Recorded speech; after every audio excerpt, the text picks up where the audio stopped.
జనవరి మాసం ఎప్పుడు కూడా రాళ్ళవాళ్ళు వస్తాయని, అకాల వర్షాలు పడతాయని రైతులు ఊహించరు. కానీ మూలిగే నక్క మీద తాటికాయ పడ్డట్టుగా ఈ ప్రాంతం కమలాపూర్ మండలంలోని కొన్ని గ్రామాలు, నడికొడ మండలం, పరకాల రూరల్ మండలంలోని అనేక గ్రామాల్లో వేలాది ఎకరాలలో మిర్చి పంట నోటికాడికి వచ్చిన బుక్క రాళ్లవాళ్ళ లోపల్లో మట్టిపాలు చేసింది. మేము ఎప్పుడు గ్రామాలలో వ్యవసాయ కుటుంబాల్లో ఉన్నవాళ్ళం కాబట్టి రాళ్లవాన వచ్చి పంట ఖరాబైనా, మంచి పశువు చచ్చిపోయినా, చేతికి వచ్చిన మంచి ఎద్దు చచ్చిపోయినా, మనిషి చచ్చిపోతే ఎట్లా విషాదం ఉంటుందో, మనిషి చచ్చిపోతే ఎట్లా పొయ్యి మీద కొండెక్కదో, ఇవాళ ఈ అన్ని గ్రామాల్లో అదే చూస్తా ఉన్నాం. ఏడుస్తున్నారు రైతులు, బోరుని ఏడుస్తున్నారు.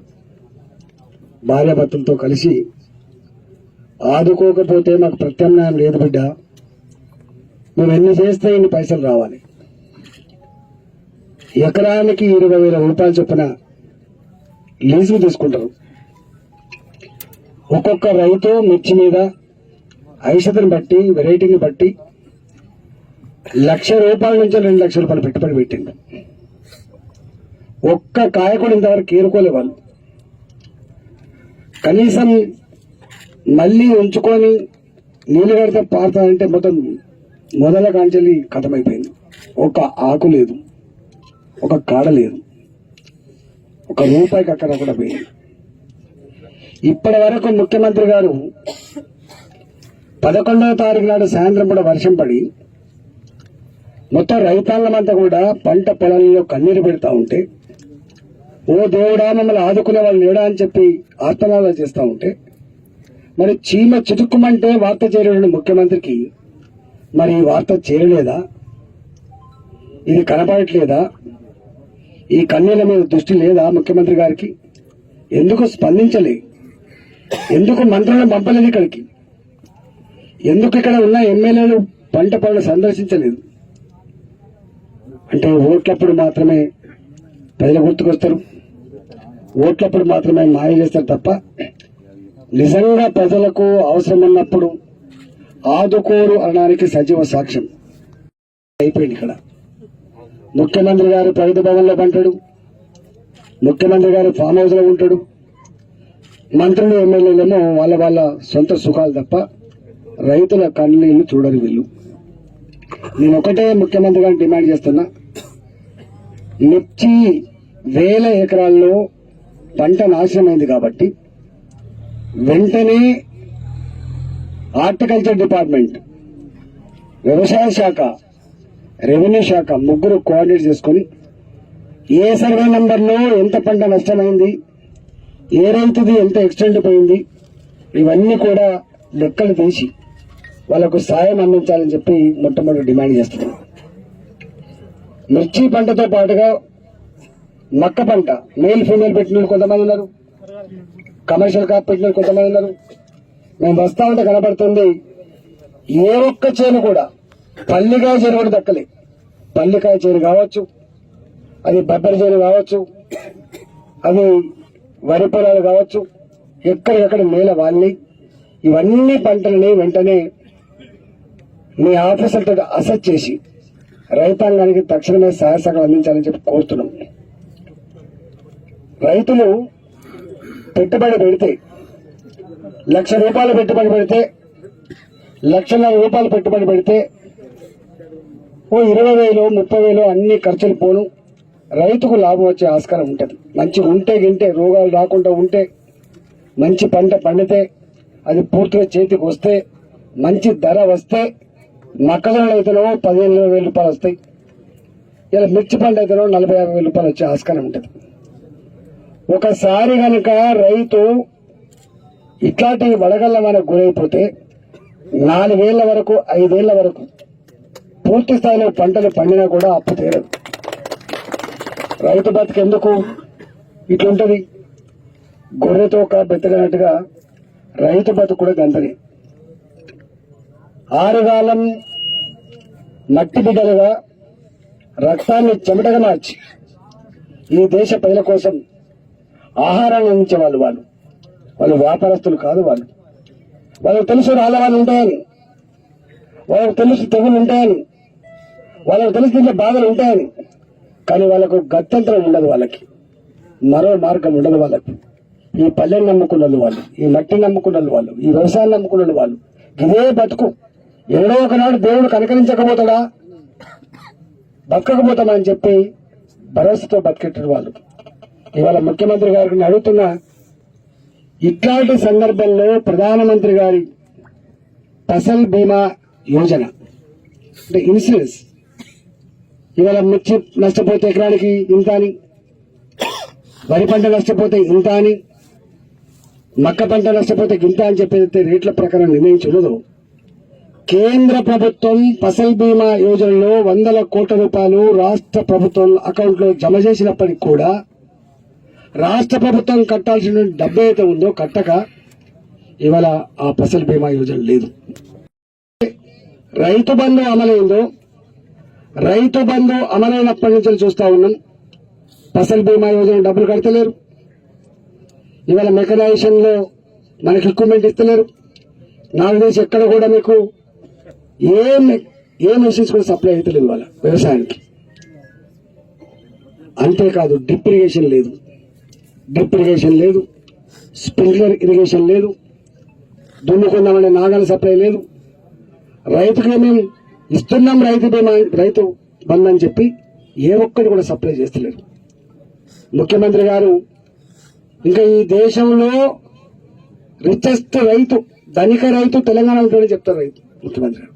నేను అడుగుతా ఉన్నా, ఖమ్మం కావచ్చు, అది భూపాలపల్లి కావచ్చు, అది పాత కరీంనగర్ కావచ్చు, ఈ అకాల వర్షాలతోటి రైతులంతా కూడా కన్నీళ్లు పెడుతుంటే ఈ కన్నీళ్లు తుడిచే ప్రయత్నం చేయ ముఖ్యమంత్రి గారు. ధనిక రాష్ట్రం కదా, మేమే కడుతున్నాం కదా 31,000 రూపాయలు, 31,000 రూపాయలు కడుతున్నాం ఈ తాగుడు మీద. మా డబ్బే కదా. ఇవాళ మా రైతులు అల్లాడుతున్నారు, మా రైతులు కన్నీళ్లు పెడుతున్నారు, మా రైతులు జీవితం మీద విరక్తి కలిగే పరిస్థితి వచ్చింది. కాబట్టి ఇప్పటిదాకా ఒక ఆమె వచ్చింది, నాకు 1 ఎకరం బిడ్డ, నాకు 1 ఎకరం ఉంది, నా భర్త చనిపోయిండు, నాకు 2 ఆడపిల్లలు ఎట్లా సాధారణ చెప్పి ఏడుస్తాను.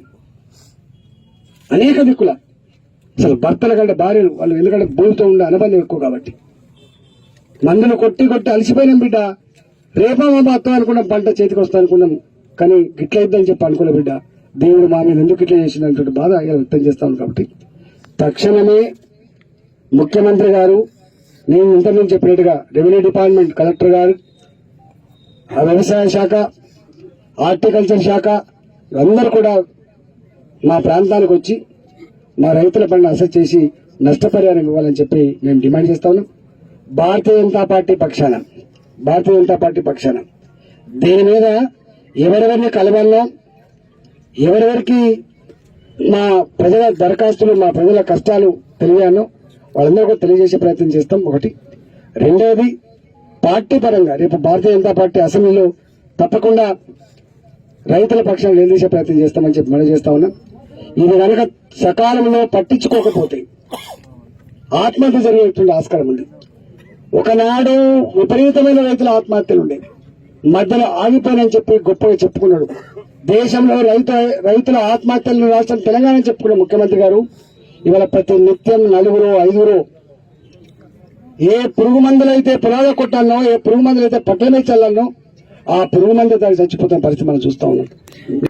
వెంటనే అక్కడ రమేష్ అని, పల్లెపల్లి రమేష్ అని, తండ్రి పేరు సమ్మయ్య, రేగొండ మండలం కనపర్తి గ్రామంలో చనిపోయింది. అంటే ఒక మనిషి 7 లక్షల రూపాయలు అప్పు చేసి, 7 లక్షల రూపాయలు అప్పు చేస్తే బ్యాంకు వాళ్ళు వచ్చి, కోఆపరేటివ్ బ్యాంకు వాళ్ళు వచ్చి వాళ్ళు వేలంపేట పెడతా అంటే ఇజ్జత్కి తాళలేక చచ్చిపోయింది.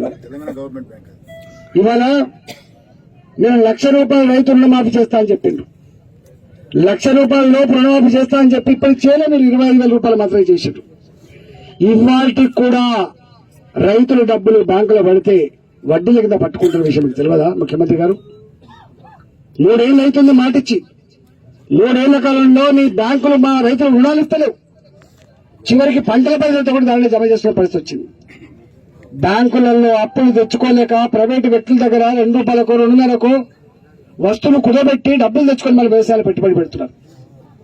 ఒక్క మాట చెప్పాలంటే కొండ నాలుకకు మందెత్తే ఉన్న నాలుకపోయినట్టుగా నీవు చెప్పేటువంటి ఆ రైతు బంధు ఇవాళ నువ్వు చెప్పినటువంటి రుణమాఫీ మాటలు మా కొంపను ముంచుతున్నాయి తప్ప మాకు ఎక్కడ లాభం జరుగుతలేదు.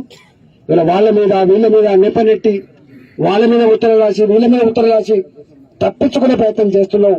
కానీ మా ప్రజలు, తెలంగాణ ప్రజలు, తెలంగాణ రైతులు అమాయకులు కాదు. వాళ్ళు అన్ని విషయాల పట్ల వాళ్ళు కూర్చున్న కాడ, సద్దలు తెలియకాడ, చెట్ల కింద కూర్చున్న కాడ, గద్దెల మీద కూర్చున్న కాడ చర్చించుకుంటారు. కాబట్టి నీ నైజం, నీ మాటలకు, నీ చేతులకు పొంతం లేదని చెప్పి అర్థమైంది. కాబట్టి ఇప్పటికైనా తెలంగాణ రైతాంగం పట్ల, ఇవాళ నష్టపోయిన మా ప్రాంత రైతాంగం పట్ల కొంత మానవతా కోణంతో ఆలోచన చెయ్యి.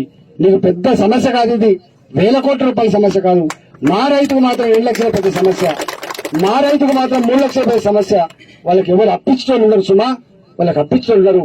ఆ మనుషుల్ని కాపాడండి, మా రైతులను ఆదుకోమని చెప్పి మేము కోరుతా ఉన్నాం. భారతీయ జనతా పార్టీ రైతులకు పూర్తి స్థాయిలో అండగా ఉంటుందని చెప్పి మీకు హామీ ఇస్తా ఉన్నాం. నమస్కారం. హాయ్ ఫ్రెండ్స్, మా టుడే టుమారో యూట్యూబ్ ఛానల్ చూస్తున్నందుకు చాలా థ్యాంక్స్. మరిన్ని లేటెస్ట్ వీడియోస్ కోసం వెంటనే సబ్స్క్రైబ్ చేయండి. అలాగే ఈ బెల్ ని కూడా రింగ్ చేసేయండి. మా నోటిఫికేషన్స్ అన్ని మీ మొబైల్లో వస్తాయి. అలాగే మా వీడియోస్ మీకు నచ్చితే లైక్ చేయండి, షేర్ చేయండి, నచ్చకపోతే కామెంట్ చేయండి.